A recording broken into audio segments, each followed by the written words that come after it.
পশ্চিমবঙ্গের সমস্ত মাধ্যমিক পরীক্ষার্থীদের টেস্ট পরীক্ষা চালু হয়ে গেছে। প্রত্যেকের অলরেডি বাংলা ইংরেজি পরীক্ষা হয়ে গেছে। এবারে ভৌত বিজ্ঞান পরীক্ষা হবে। কোনো স্কুলে হয়তো বাংলা ইংরেজির পরে হবে, কোনো স্কুলে হয়তো দুদিন পরে হবে।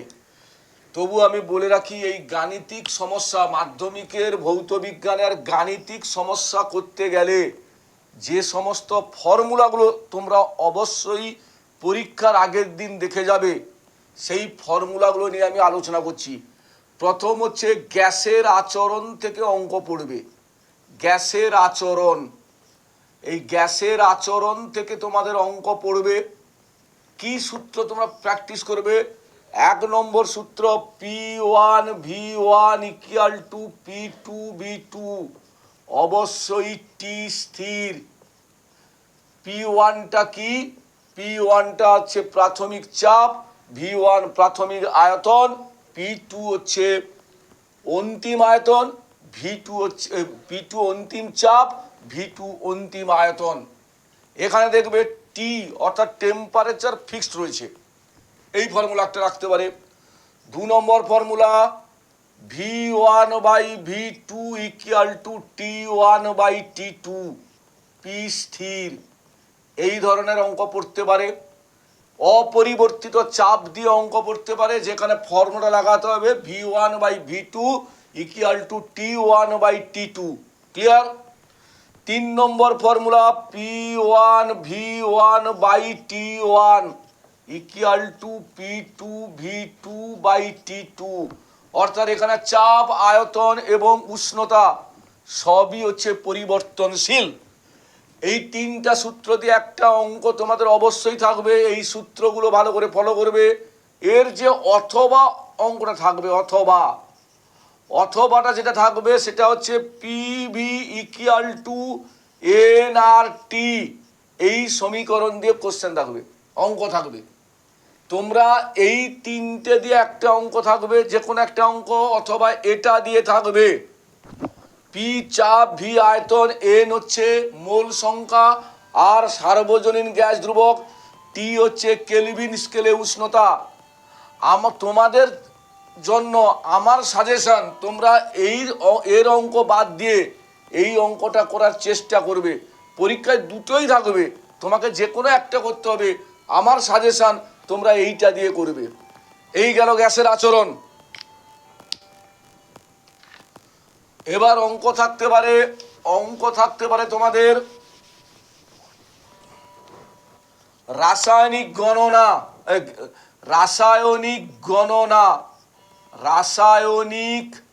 গণনা। ভালো করে লক্ষ্য করো, রাসায়নিক গণনা করতে গেলে যে যে ইকুয়েশনগুলো তোমাদের লাগবে, আমি সেই ইকুয়েশনগুলো বলছি। ওই ইকুয়েশন দিয়ে অঙ্ক পড়বে। ইকুয়েশন নাম্বার 1, NaOH যুক্ত H2SO4 Na2SO4 প্লাস H2O। এই ফর্মুলা লাগিয়ে প্রবলেম পড়তে পারে। 2NH4Cl plus CaOH2 CaCl2 plus 2NH3 plus 2H2O। এই ফর্মুলা দিয়ে পড়তে পারে CaCO3 plus 2HCl CaCl2 plus CO2 plus H2O। এই ফর্মুলা দিয়ে অঙ্ক পড়তে পারে 3Fe plus 4H2O Fe3O4 plus H2 এই ফর্মুলা দিয়ে অঙ্ক পড়তে পারে তোমাদের FeS plus H2SO4 FeSO4 plus H2S। এই 5টা ফর্মুলা থেকে লাগিয়ে একটা অঙ্ক তোমাদের রাসায়নিক গণনায় 3 নম্বরের পড়বে।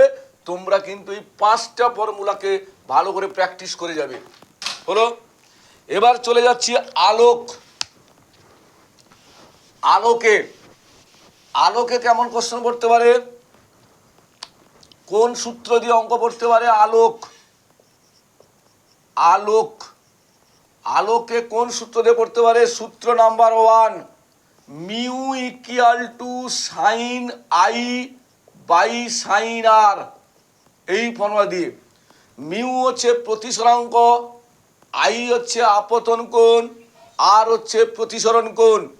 সূত্র নাম্বার 2 পড়তে পারে তোমাদের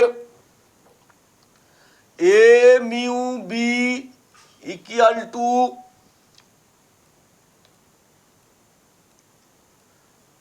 V of B by V of A. তার মানে এ সাপেক্ষে বি মাধ্যমের প্রতিসরাঙ্ক ইকুয়াল টু বি মাধ্যমে আলোর গতিবেগ বাই এ মাধ্যমে আলোর গতিবেগ। Question number 3, mu equal to C by V. Mu হচ্ছে প্রতিসরাঙ্ক, সি হচ্ছে শূন্য মাধ্যমে আলোর গতিবেগ, ভি হচ্ছে ওই মাধ্যমে আলোর গতিবেগ। ক্লিয়ার হলো? Question number 4, del equal to I1 plus I2 minus A. এই ফর্মুলা পড়তে পারি। ডেলটা কি? চ্যুতি কোণ। I1 হচ্ছে কি? প্রিজমের ক্ষেত্রে প্রথম মাধ্যমে আপতন কোণ। I2 হচ্ছে নির্গমন কোণ। এ হচ্ছে প্রিজমের প্রতিসারক কোণ। এই 4টা ফর্মুলা লাগিয়ে আমাদের আলোক থেকে অঙ্ক পড়বে। এবার আমরা চলে যাচ্ছি চলতড়িৎ। চলতড়িৎ চলতড়িৎ থেকে কেমন পড়তে পারে? চলতড়িৎ থেকে তোমাদের তো 2খানা অঙ্ক পড়বে। চলতড়িৎ থেকে পড়তে পারে যে ফর্মুলা লাগবে, formula number 1, V equal to I R. ভিটা কি? ভিটা হচ্ছে বিভব প্রভেদ। আইটা কি? আইটা হচ্ছে পরিবাহীর মধ্য দিয়ে প্রবাহিত তড়িৎ। আরটা কি? আরটা হচ্ছে পরিবাহীর রোধ। 2 নম্বর, R equal to rho L by A. আরটা কি? পরিবাহীর রোধ। রোটা কি? রোধাঙ্ক, পরিবাহীর রোধাঙ্ক। এল হচ্ছে পরিবাহীর দৈর্ঘ্য, এ হচ্ছে পরিবাহীর ক্ষেত্রফল। ফর্মুলা নম্বর 3, Q equal to C into T. সিটা কিউটা কি? তড়িৎ আধান অর্থাৎ কুলম্ব এককে। সি হচ্ছে তড়িৎ প্রবাহ মাত্রা অর্থাৎ অ্যাম্পিয়ার। টিটা কি? টি হচ্ছে প্রবাহিত তড়িতের সময়। অর্থাৎ সব সময়ের জন্য পরীক্ষায় ঘন্টায় থাকুক মিনিটে থাকুক তোমাকে সেকেন্ড এককে প্রকাশ করতে হবে। কোশ্চেন নাম্বার 4 নম্বর ফর্মুলা কি পড়তে পারে? H equal to 0.24 I square R T. এইচটা কি? এইচটা হচ্ছে পরিবাহীতে উৎপন্ন তাপ, আইটা পরিবাহীর মধ্যে দিয়ে প্রবাহিত তড়িৎ প্রবাহ মাত্রা, আর হচ্ছে পরিবাহীর রোধ, টি হচ্ছে প্রবাহ চলার সময়, এটাও সেকেন্ড এককে। ফর্মুলা নম্বর 5, বিওটি সমান ওয়াট ইন্টু ঘন্টা ডিভাইডেড বাই 1000। আমি এখানে একটু স্টার চিহ্ন দিয়ে রাখছি, এটা থেকে কোশ্চেন পাবেই এই ফর্মুলা লাগিয়ে।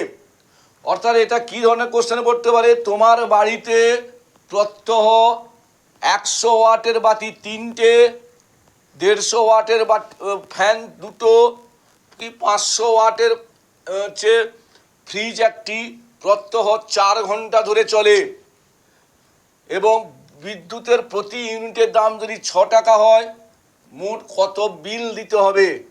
অর্থাৎ আমি তোমাদের তাহলে যে সমস্ত ফর্মুলা লাগিয়ে তোমাদের পরীক্ষায় টেস্ট কিংবা মাধ্যমিক যেখানেই ভৌত বিজ্ঞানে অঙ্ক পড়ুক না কেন, এই ফর্মুলার বাইরে কোনো অঙ্ক পড়বে না, এই ফর্মুলার মধ্যেই কিন্তু অঙ্কটা পড়বে।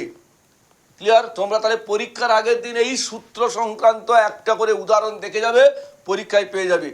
তোমরা মন দিয়ে আমার ইউটিউব চ্যানেলটিকে তোমরা ফলো করবে এবং ফর্মুলাগুলো খাতায় প্র্যাকটিস করবে, এখান থেকে যাবতীয় অঙ্ক প্র্যাকটিস করবে।